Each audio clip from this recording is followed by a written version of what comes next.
Hello, everyone, and welcome to the Sharpest College Football Podcast, Island Time, Week 9.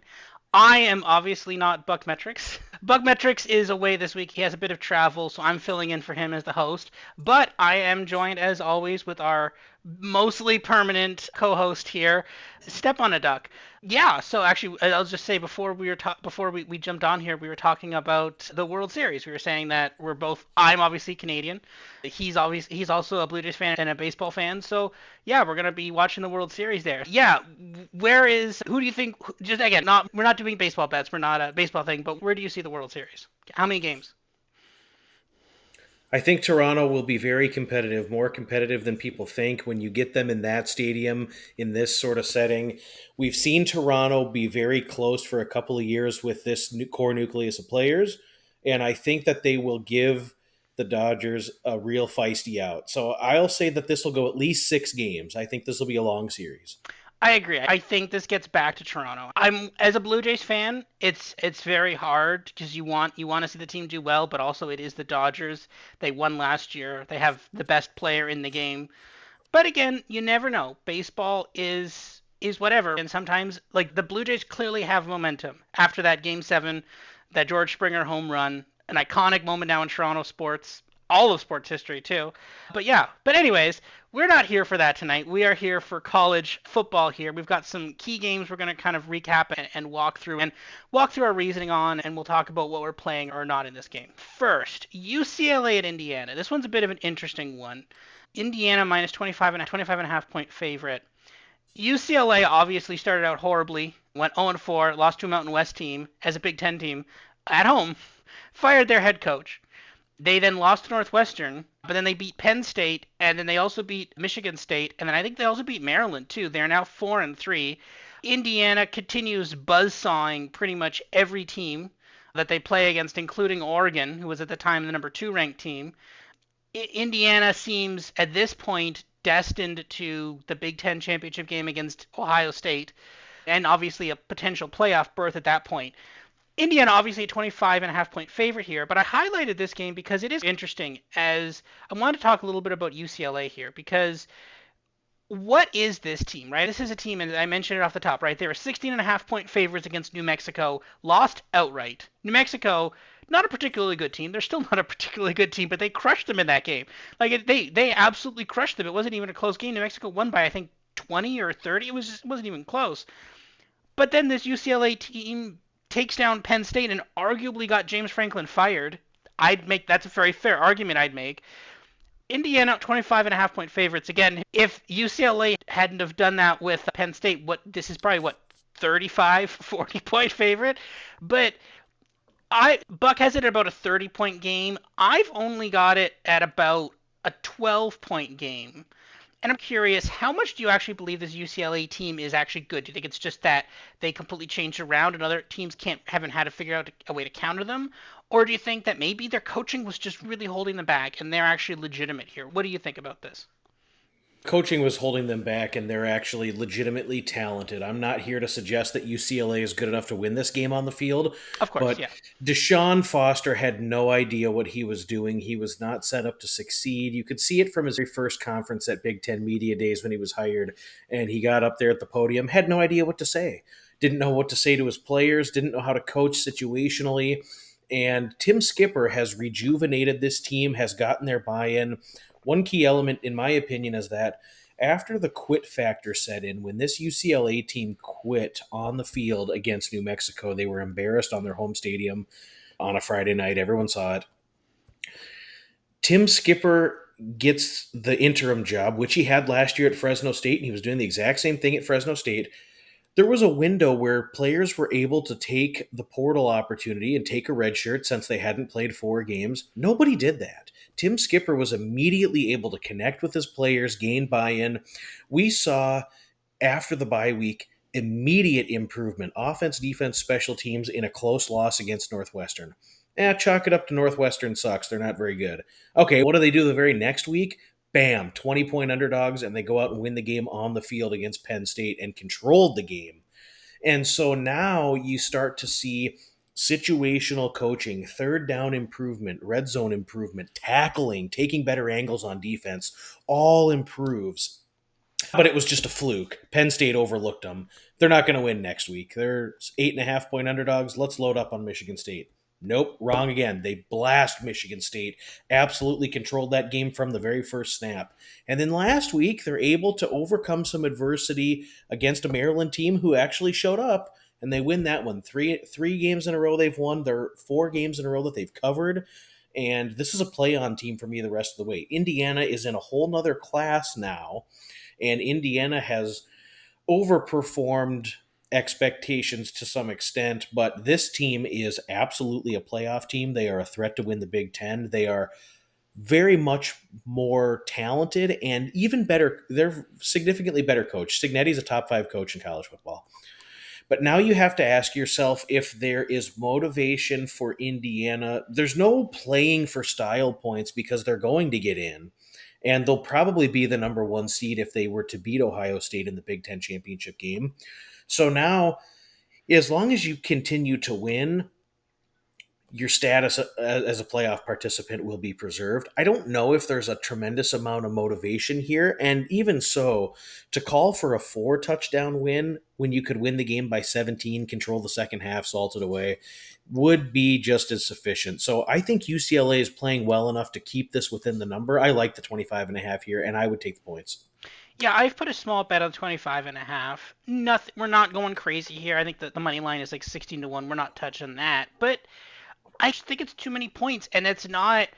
I think a lot of people, if you're betting the plus 25.5 here, you're saying, I don't think Indiana's that good. I think betting, in our opinion here, I think, and I think I speak for both of us here, betting the plus 25.5 here is a bet on UCLA, not against Indiana. I think UCLA might actually be that good. And although they are clearly not destined for the playoff this year, maybe we could talk. I think they're definitely potentially in play for a bowl game, and they might actually be in play. Like next year might be a very big year for them. Maybe you're talking about them a lot in the offseason. So I think that's my model has it at 12. And the thing is, I want to bet on UCLA a lot more the rest of this year. I don't think they can win this game, but I think they could potentially keep this game pretty close. I think they could against legitimately one or 1A of the top teams in college football. I think so.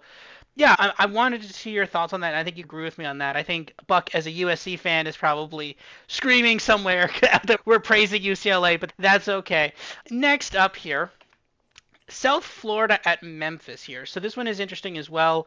Memphis last week lost in an absolute shocker to UAB. They were 21.5 point favorites, but I actually bet on UAB in that game. I bet plus 21.5 because generally teams that after they fire their head coach, they generally overperform, and that's exactly what happened, right? We just saw that I didn't. Now, to be fair, I did not think they were going to win that game. They actually did. But I that was a nice little play there on that part. Now South Florida is -5. Buck has Memphis -2. I have basically an even game. I think I have minus point five somewhere. Doesn't matter. Athena has South Florida favored by 3. But again, where all of our models are forecasting a more narrow game here, I've actually straight up already played Memphis. I think this is like a perfect opportunity to say maybe Memphis was looking ahead to USF maybe a little bit. People are probably really down on Memphis last week after losing to UAB last week. I think maybe this is a great opportunity to play Memphis. USF has looked really good initially against Boise State, but that Boise State team has looked a little bit more suspect as the season has gone on. They beat Florida, who fired their head coach. They got crushed by a Miami team that lost pretty handily to a Louisville team. So a bit of ups and downs here now. They crushed North Texas, but again, North Texas has had issues on defense, right? Part of me thinks that the South Florida team might be a little overvalued and this Memphis team might be a little undervalued. What are your thoughts on this one? Yeah, I'm glad you asked about this one because I've got a lot to say. And this is a classic case for me with Memphis where I don't want to throw the baby out with the bathwater. This was setting up to be quite the showdown in the American Conference before Memphis obviously laid the egg in the battle for the bones last week. Losing outright as 23-point favorites against UAB. The key here is that Brennan Lewis went out with injury and they really just couldn't recover. They were down anyway, but the backup quarterback just could not lead them back. And Ryan Silverfield has said that all three quarterbacks could play here, and he's really playing it close to the vest as to what the status of Brendan Lewis will be. Memphis this season, very good against the run, allowing just 3.5 yards per carry on the ground, and only UAB was able to shred this defense on the ground this season. They're ninth in EPA per rush allowed, 29th in rushing play success rate. South Florida's offense is run oriented. You don't think that because of the explosive pass plays, but they run the ball more than they pass it, and the offense is predicated on getting the running backs gashing you right in the heart of the defense, right between the center and the guard. And once they break those long run plays 6-8 yards at a time, then they run that slow mesh play action and throw it over the top. If they can't do that here, this could look a little bit jerky as far as the South Florida operation when they're lining up against Memphis's defense. The problem there is with Memphis, the pass rush is struggling. Only 2 sacks combined the last 4 weeks for Memphis.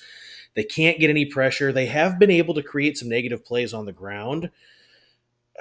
I think this game is going to be a little bit lower scoring, in part because I've been impressed with Todd Orlando and what he's done with the South Florida defense. It was such a liability at times in the last several seasons, but the Bulls are allowing just 3.5 yards per carry on the ground this season, and only the Miami Hurricanes were really able to gash them on the ground.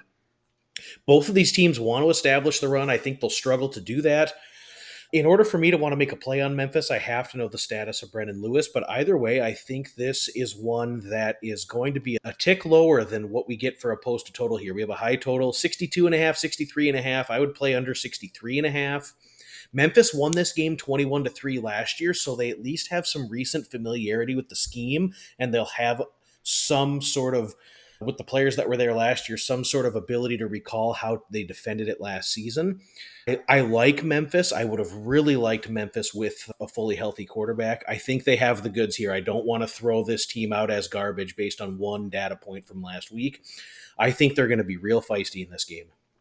Yeah, I think so too. And I think this is like a classic one where people will say, oh, there has to be a G5 team, right? In the playoff.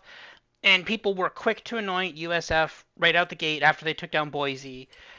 And then I think people were like, wait a minute, there's Memphis, there's a couple other teams. And now that Memphis went down, I think, oh, it's USF. USF's going to be the team. We're just going to bet on that team until the end, and then there you go. But I think this is going to be a lot more messy in terms of the G5 this year. And I don't think anyone's getting through this unscathed. I think that, yes, maybe USF is the best team in the American, but again, just like the Big 12, I don't think they're getting through this unscathed. So I think they could take a couple losses here or there, and they can still be the G5 playoff team. But like I think USF and Memphis are probably the best here in the American. I think this could be a much closer game than I think people expect. I think this is recency bias from last week. Oh, they lost to UAB. UAB just fired their coach. It's a bad team. I think this might be a bit of a closer game than people are expecting. That's what the models are picking up. And you mentioned about the fact that South Florida is a run-heavy team. That's exactly what these models are designed to pick up. They pick up the fact that South Florida usually runs the ball. Memphis has a good run defense. That's why it's close, right? So that's exactly what we pick up. Maybe if you're just doing like power rankings and spread rankings, you don't necessarily pick that up. But this is exactly what that's designed to pick up. So yeah, good. We could talk about that one. Next, And I will go say ahead. as well, too, pertaining to the G5, and it is an interesting market because you can bet on teams to make or miss the playoff, and a lot of those teams that are available to select would be G5 participants. And you're going to have, of those conferences that are starting to take shape in the race, Conference USA, it doesn't matter who wins because that conference is not sending a participant. Neither is the MAC. It doesn't matter who wins it. The MAC is not going to be selected. Boise State could be. I think there's a very small chance if San Diego State were to go undefeated the rest of the way and run through it, there's a chance that the Carnage could allow them to be selected. Somebody has to be selected. Now, in the American, there's so much carnage. It's South Florida. Memphis is still alive. North Texas, Navy. And they're all going to play each other. Tulane. All these teams are going to lose games against each other. And truly, the team that's probably set to go is James Madison because they're not going to lose another game on their schedule. They are going to be heavy favorites, at least 10-point favorites in every game they play the rest of the way this season. And if they go through with their one loss being a 2-touchdown loss against Louisville, who just beat Miami, that loss is aging. James Madison will be the representation if they win the conference and they do not have a loss. What is JMU? Do you know offhand what JMU to make the playoff is right now? I think it's 6.5 to 1. That's a really good number. I really like Yeah. that number. Yeah. I noted that last year too. There was a time when I took like a stab at Navy or Army at 24 to 1. And it was like, man, if they had just held on a little bit longer and if they hadn't Could have beat lost it Notre Dame. exactly. Like it's okay. Like the money like you're basically that's it's 24 to 1 on a money line against Notre Dame basically. If you win that game, then guess what? You're there, right? So it you can actually it's one of the kind of more softer value plays in terms of some of those the playoff markets. Sometimes you can find a lot of value in there where you can do it. For example, I mentioned on their main podcast this week, last week's we were high on Louisville versus Miami, and I saw that in the one book Miami was plus 950 to miss the playoff, and I'm like, I'm grabbing that, and that's already down to 4 to 1 now. So again, this is you can if you think someone could lose something, you can get a lot of hedging on those, and I've got a lot of. Unfortunately, FanDuel doesn't cash those out until the playoff actually happens, because like I guess theoretically anybody can make the playoff, but I've got a lot of bets that are probably going to be cashed relatively soon on that. But anyways, next game here, Illinois versus Washington. This one's interesting. Illinois going to the West Coast and getting 4.5. Washington obviously has had some issues in big games here. They lost. They lost with Ohio State coming to visit them, and then they lost badly against Michigan. Now that's two kind of straight losses in big games. Illinois has lost. They beat USC narrowly. They got crushed by Indiana and lost to Ohio State. But again, right now, those two losses are to the number 1 and 2 ranked teams, depending on how you want to rank them. But again, two of the top teams right now. In this, Buck has Washington -6 basically, and then -5 in the Athena. I only have Washington -2. I think this is a spot where it's like, how legit is Washington? Or conversely, how legit is Illinois? I think a lot of people are overlooking this Illinois team. I think after that massive loss to Indiana, sorry, it's hard to confuse those two. But after that massive loss to Indiana, I think a lot of people are kind of like, oh, okay, they're bad now.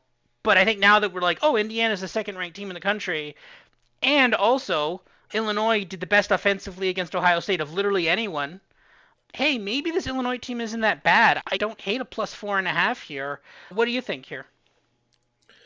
It's interesting to try to gauge the perception, which changes week to week, which makes week to week wagering so hard. And I would encourage anyone, if you're doing your off season work in the summer, have some checks and balances in the schedule where you're really going to check in and try to deep dive how a team has performed over the last 3 weeks and then analyze the whole season and really try to be judicial about it so you're not swaying with the masses on the perception. And truly, the ranking beside somebody's name really doesn't matter. We've even seen some of the AP voters and some of the rankings voters come out and say, none of this matters anyway.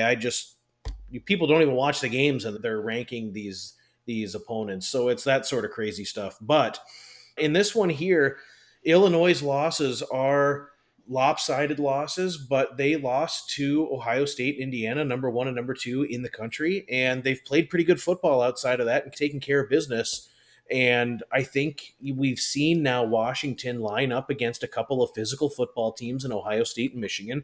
Hasn't gone well. They haven't been able to move the football. Damon Williams has thrown interceptions and gotten rattled by the front sevens at times recurringly, and it just has not looked like a great operation. Now, the part of the handicap here is Illinois is now traveling. You've got that loud environment up in Seattle with their stadium that'll be rocking. It'll be a tough game here, but I just am not really dying to run to the window here and lay it with Washington. We've seen this team line up against physical football teams and look just a little bit different than what we thought it would look like. And Damon Williams hasn't played as great in the big games as I would have liked to have him see. Yeah, they shredded Rutgers, but you know what? They also really struggled against Maryland on the road. And this is not Washington State or Colorado State coming to town this week. This is Illinois, and they're going to be ready to go off the bye week. So I would lean with you and take the points at plus 4.5. This is you hit on something there a little bit that like, and this is true in sports and also to a lesser extent in esports too, because I do some esports modeling as well. When you have when you have teams that kind of don't play each other or play each other at certain points, but they play other teams for a while, or I guess in terms of classes of teams, right? Washington has come in, dominated some of these worst teams. And the problem is when they play a bunch of bad teams and look so good against them, How do you normalize that for how they would look against a really good team? And it's a problem in college football. It's not as bad because some of these teams are similar, but in esports that's even magnified because in some of these cases you have teams that are not even in the same, like literally in different leagues and different parts of the planet, right? Like it's completely different in terms of some of that. So this is the problem where Washington can go in there and they can blow out Rutgers, and then they go to Michigan, and then all of a sudden they look horrible. They look like one of the they have no offense at all, but they just blew out Rutgers. But what's the spread between Rutgers and Michigan? Like Michigan minus 21. Okay, they like the spreads don't make sense. It doesn't make sense how Washington can that much underperform when they play a Michigan team versus when they play a Rutgers team or when they play Maryland or something. So it's this kind of weird thing where you have to try to normalize it, and sometimes the models just can't catch it. Sometimes it's like sometimes the second you get up against a good defense that actually knows what they're doing, sometimes that just shuts them down. And as I think Ohio State's defense, obviously elite, possibly one of the top in the country when you normalize it for strength of opponent. Michigan, another elite defense. Is the question, is Illinois an elite defense? Now, USC put up a lot of points against them, but I'd say that they're still probably a pretty good defense and also a good offense too. And I'm not sure how good Washington's defense is. In this case, yeah, I'm going to take a shot there on Illinois because it does seem there is some difference here where a team can just dominate lower teams. And then when we do that math, we normalize it. Oh, okay, they're actually this good. But then the second they play those elite teams, they just fold. So that's, at least currently, that seems to be what Washington is. Next Yeah. up, this one is a bit interesting. I'm not sure why this line is where it is. I think has this line moved or not? I still think it's 3.5. I think. That's where it's at in market. Yeah. So San Diego State -3 at Fresno State. Not a particularly long road trip there. Buck has this as about an 8 point lead, an 8 point San Diego State favored. I have that at 12, and then the Athena model has it more than that. So it just narrowly misses out on being a dual model play for us. We usually need a score of 7 more than the spread. So if it was a 10, it'd be a dual model play, but it's just an under on the 8, so it's very close. I don't understand why this should be 3. I agree with my model. This should be like 13, or I should be almost 2 scores. This should be up to 14 almost. I think that's what I'd have this at. San Diego State has looked really good. Fresno State has not looked really good. Are we missing anything here? Why do you? Is it just? It can't be that much on the road, right? It's still within the state of California. What do you see here in this matchup? To their credit, Fresno State is 5-2. They're overperforming expectations. They have some pretty good wins under their belt. They've played pretty good football until you dive into some of the metrics, and I think there's a chance that this team may not really be that good. You look at who they beat. Georgia Southern has ended up being possibly the worst defensive football team in the FBS. Oregon State has been a complete mess. They beat an FCS team. Yeah, they have a good win against Nevada, but then they have a good win against Hawaii, is what I meant to say. Hawaii. But then they beat Nevada. They were beating the pants off Nevada in the first half, and then they couldn't score on Nevada in the second half. And then the concerning red flag is you go to Fort Collins, and they got absolutely thrashed by Colorado State, who is atrocious. The only time Colorado State has looked good all season. Now, I don't know what they're making of that. I don't know how you power rate that into the power ratings where you're trying to create an opening line here. And maybe people still have the San Diego State debacle when they went on the road against Washington State and they really humbled pretty badly. But ever since the emergence of the passing game with Jaden Denegal, that has completely unlocked the keys to unlock this offense. This offense has just been absolutely humming. They've defeated their last two opponents 89-34. And he has just been so incredible at quarterback, completing 14 out of 18 each of the last two games, 500 combined passing yards and 4 touchdowns. And their defense for San Diego State is very legitimate. 20th in defensive success rate, 16th in explosiveness, 14th in pass play success rate, 33rd in EPA per play. Not bad for a Mountain West defense. This defense has been excellent against the pass this season. If you look into the box score, you'll see that Nevada and Colorado State threw the ball on them, but those were garbage yards. That was after the game was long decided deep into the second half. Fresno State, if you look at them offensively, they have not been good in early downs. And you're asking EJ Warner to then throw you out of tough situations. They play big personnel, 12 personnel, which is one running back, two tight ends. And all of their passing is short stuff to the tight ends, and it's just not overly explosive. It's been efficient, but it's not really that explosive. So it's a tough ask for me for Fresno State to go in there and throw the ball around and stack successful plays together against this legitimate defense. Now you give Sean Lewis a week to scheme it up offensively, the extra week off after the bye week. I'm guessing we see a few fun things for them offensively, and they sneak a few past Fresno State that you haven't seen yet this season. Let's look at the common opponents. Fresno State squeaked by Nevada and was blasted by Colorado State. San Diego State won those two games convincingly. This is absolutely a play for me on San Diego State. I laid it on the openers. I went back for more at -3. I think San Diego State is a team that legitimately has a chance to win the Mountain West. Yeah, I agree with that. I think at this point, the Mountain West has been a bit of a graveyard for us here. Initially, I wanted to fade Boise State.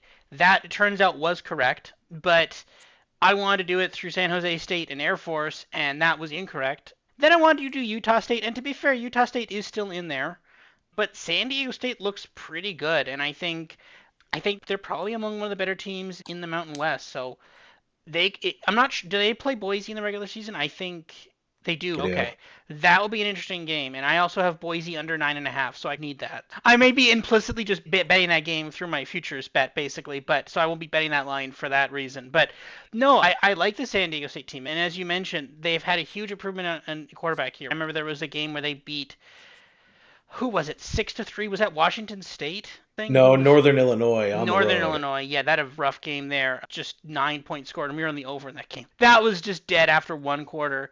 But again, 136 apex, and again, just kind of looking at the numbers here, Fresno, not a good offense, really bad offense, not a great defense. San Diego State, a good defense, a rough offense. But again, a rough offense and a bad defense, you should be able to score. A good defense and a bad offense, that's a bad mismatch there, right? One team's gonna be able to score, one team is gonna have a huge problem scoring, right? That'd be my assessment of this. Yeah, I'm on San Yeah, and Diego the other State thing here as too well. is I love the season metrics, and I think you have really good metrics. It would be useful. We can develop this in the off season if you could just click a button and we could display the last 4 weeks, because their offense for San Diego State has been completely changed since Jaden Denegal in this offense has unlocked the passing game. It is just night and day different. We might be able to do that. Yeah, we can. Let's talk to Buck metrics, and we might be able to figure out a way we can look at that. Just as a side note, the metrics he has built here are obviously amazing, and it's good. Are they perfect? No metric is perfect, but it's a nice simple number that you can understand, which is extremely valuable, right? You could talk about stuff like EPA per play, so many different metrics like completion percent, so many different numbers you could talk about. This is a number, minus 2.1, 0.9. That's a number normalized for all of FPS, right? It's a very easy number to understand. Higher number is better, lower number, or conversely in some cases for Apex or whatever. But again, same thing, right? A number that is very easy to understand and contextualized and normalized, right? Extremely valuable, and one of the reasons why I love what we do here at the podcast here at Sharpest Sports. Yeah, moving on here, this one is interesting too. Houston at Arizona. Houston getting 7.5 here at Arizona. Houston is up and down. Arizona State has gone around the world and back again after getting blown out by Utah. But to be fair, that was the Jeff Sims game, which I think we're just going to call it the Jeff Sims game from now on. And but then immediately they turn around and take down Texas Tech. So good for them. But now they've got Houston, and Houston has been weird. That Texas Tech game they played was weird. It was like a bit more competitive than it looked for a while, and then it got away from them, but they had a bunch of mistakes in the first half. Buck has this as a 6 point Arizona State game, 15 points in the Athena model. I actually have Houston favored by 7 in my model. I'm not completely sure why. I think my model is saying that Houston is a better passing team, and maybe it doesn't believe the Arizona State passing defense. Maybe it doesn't believe that. Maybe I'm not sure exactly what my model is seeing here, but it seems to like Houston here. The thing is that the Big 12 is so just crazy. It's just like a bunch of teams that are very similar to each other, just beating each other up constantly. And it's like the Chaos Conference basically. And Arizona State already has 2 losses. They're still in it for the conference championship game. I'm just wondering if 7.5 is a bit too much to leave with this Houston team. I don't think I've touched this yet because I am a fan of Arizona State. I'm a fan of Kenny Dillingham, and I actually think when we talk about head coaching openings, which we will be very soon, there's there need to be more of them, a couple more of them first. But personally, in terms of because with basically Signetti off the board now, with only maybe one or two exceptions, Kenny Dillingham is up there as probably my number one pick for another head coaching job, like for an upgraded coaching job. So like I love the guy, I love his coaching style, but the thing is that in this case, is 7.5 too many points to be laying? What do you think? So we saw a significant downgrade in Arizona State's offense when Sam Levitt, their quarterback, was out when they played Utah, and Jeff Sims was the quarterback, and that was a really bad thing for them. Levitt played well last week, and the breaking news today was that their stud receiver Jordan Tyson is out and will not play, and that really handcuffs what they're able to do in the passing game. Sam Levitt makes such a big difference for this Arizona State team anyway when he's healthy, but now that you remove the receiver, it's a real big issue, in my opinion, for Arizona State. I do worry about Houston having the offensive firepower to keep up here. They struggle 130th in offensive success rate. I won't get into all the EPA and advanced metrics, but they struggle to stack successful plays together, and they struggle to throw the ball. They get some explosive plays, but the consistency with their successful passing, they do not do. Only Utah was able to run on Arizona State really successfully this season. Their run defense, Arizona State's, has been very legitimate. So if Houston can't get the ground game humming with that Willie Fritz offense, it could be a struggle here. But Arizona State could also struggle now throwing the ball without Jordan Tyson. And Houston also has a very strong secondary. They rank very highly in Big 12 metrics. And they also allowed some passing against Arizona last week and in a recent game against Texas Tech. So there's something to be said about the fact that they have given it up in recent games through the air. Now, the other thing with Houston is their road performances have been very underwhelming this season. They barely escaped Corvallis. They were down 2 touchdowns in the fourth Yeah. quarter and barely escaped Corvallis. And even on the road at Oklahoma State, they ended up winning and covering, but it was a 4 point game in the fourth quarter. They needed 2 late touchdowns to pull away and start to be able to have a little breathing room there. And I just don't know. I don't think we'll see a Sun Devil hangover off of the massive win against Texas Tech because I trust Kenny Dillingham to get his guys up. And I have to believe that Arizona State is still a little bit ticked off with how their season has gone, losing at Mississippi State and at Utah the way that they did. I would lean under. Honestly, I think this is a low scoring grinder. Both of these defenses are elite in the red zone. Both offenses settle for field goals in the red zone far too frequently. Arizona State has, let me pull it up here. Arizona State has kicked 12 red zone field goals. They've scored 14 red zone touchdowns in 31 attempts. And Houston's done the same thing. Houston's scored a significant amount of red zone field goals, and both of these red zone defenses are exceptional at prohibiting touchdowns when you move the ball inside the 20. So I think it's a slower pace game. I don't think we'll see a lot of explosive passing. Both of these teams are going to try to establish the run, and you're going to see field goals kicked in the red zone. So give me the under. I think it's 40. I think it's 46 and a half yet. So that's what I would take. Yeah, I agree with that assessment. I think I'm finding it weird. My model does have this. I sometimes I don't always trust the model. Usually the model tends to be more right, but sometimes it spits out weird stuff.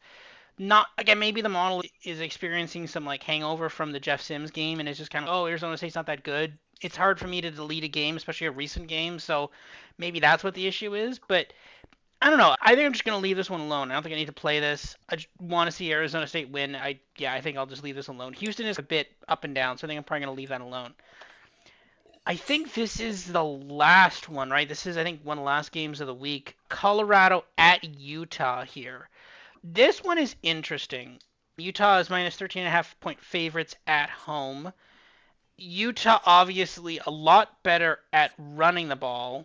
Colorado's defense is just okay. Utah's defense is good. Buck has this as an 18-point game and then a 17-point game in the Athena model. I've only got it as about a 6-point game. I've got it within one score. I think the question is that Colorado, because they upset Iowa State just a couple weeks ago, Utah did not look particularly good against BYU. They beat Arizona State, but okay, they had Jeff Sims, as we just discussed. I don't know how much, and also then turn around, Arizona State turns around and just straight up loses to Texas Tech, the team they just beat. Texas Tech obviously crushed Utah. The question is, how good is actually Utah? And is Colorado maybe on a bit of an upswing here? Maybe they figured out the quarterback position. Maybe they're doing a lot better here. I'm almost wondering if 13 and a half is a little too many points to give here. This is also a very late game, right? So if you're one of us and you're a night owl here and you're staying up late on Saturday night, this is going to be the game you're watching. So what are your thoughts on this one? Do you have a play on this game or no? We've seen the line come down because the question is, will Devon Dampier play? He got hurt in the BYU game and is possibly going to be held out. So it would be Bird Ficklin that would quarterback the Utes. The BYU voodoo has to run out at some point. I don't care what anyone says. Utah should have won that game on the field. They outgained BYU by 102 yards. They had 3 empty red zone possessions. It was really a shame that they didn't win, to be honest with you. But now they've got to get back up off the mat here, off of this rivalry game, and try to put something together, because Colorado, to their credit, they have not quit on the season. They have played really good football against 3 tough opponents in BYU, Utah State, and BYU, TCU, and Iowa State. They were in a real dogfight on the road with TCU with 6 minutes to go. That game was tied. This team has not quit. They are really playing good continuity football on defense. The quarterback situation is shaking itself out here. I'm inclined to think that there's a chance that Colorado can give them a little bit of a game. Now they're off the bye week and starting to maybe feel a little bit more well rested. I still don't think Colorado was very good. I think this team's going to struggle the rest of the way to make a bowl game, but I definitely think that they can give this team a competitive game here. Without Dampier, I don't think we'll see as much explosiveness from Utah. They're going to run the ball a ton. I still think this is an elite defense. I would lean under 49 and a half. Yeah, I think so. This is also interestingly enough, you mentioned the TCU game. Colorado was 13.5 point underdogs in that game as well. So a little interesting that it's the same spread here. I think Utah, like TC, would you take Utah or TCU on a neutral field? I'd probably take TCU. I think that's probably TCU minus 3.5, maybe. Hard to say, but I will say too, Colorado played, it was 21-21 with 6 minutes to go, Hmm. and TCU ended up winning and covering unbelievably. Hard to really, I don't try to get into the team A, team B, team C as much as other people might, so I really don't know about that, but I will say, I mean, Colorado has already faced physical, hard nosed teams in BYU, Wyoming, and Houston, and they've lined up and played pretty well. So it's not as though their schedule has been laden with finesse teams and they don't know how to play physical football, because they've done it a majority of the way. So I don't like this Colorado team. I still am down on them the majority of the season. I've been down on Colorado, but to their credit, they've played really well of late and they have not quit on the season when I thought they had every reason to. So I think there's a chance maybe they keep this one tight for a while, but I think they're going to have to try to win it with defense. So if Dampier plays, I like Utah. If not, I like the under. Yeah, I think that's very fair. I'm a bit curious about this Colorado team because I don't like it personally, but my model like picked it against my model straight up had them against Iowa State, so I grabbed them there. They won that. The model believes. I don't know if I believe, but the model definitely does. But I think it's a fair play this time around. I don't hate the play on Colorado, and maybe we'll see what this looks like later. All right, so that is it for us this week. A bit of a shorter week for us. We will have Buck Metrics back with us next week. Other than that, yeah, it was a great podcast here. I enjoyed talking through some of these games with you and seeing it seems we're pretty aligned in most of these games, and it's always nice kind of talking about ones where it's like the models maybe don't really have a play and we think a certain way, and if you think a certain way then we bet that. So yeah, happy to have you on the podcast, and yeah, any parting words here for this week? Any games you want to talk about here? It should be a fun weekend. There's going to be a lot of good football. We're seeing the conference races take shape. We're already locked in tonight too with some Conference USA football, so Yes. we're seeing a little bit of everything here, to be honest with you. But A lot of fun football this weekend. Appreciate all the listeners tuning in and continuing to stick with us during the season. We definitely appreciate all their support. That's pretty much it for me. Yeah. All right. Sounds good. All right. We will see you guys next week. And until then, everybody have a good week, and we'll see you next time. See you, everybody.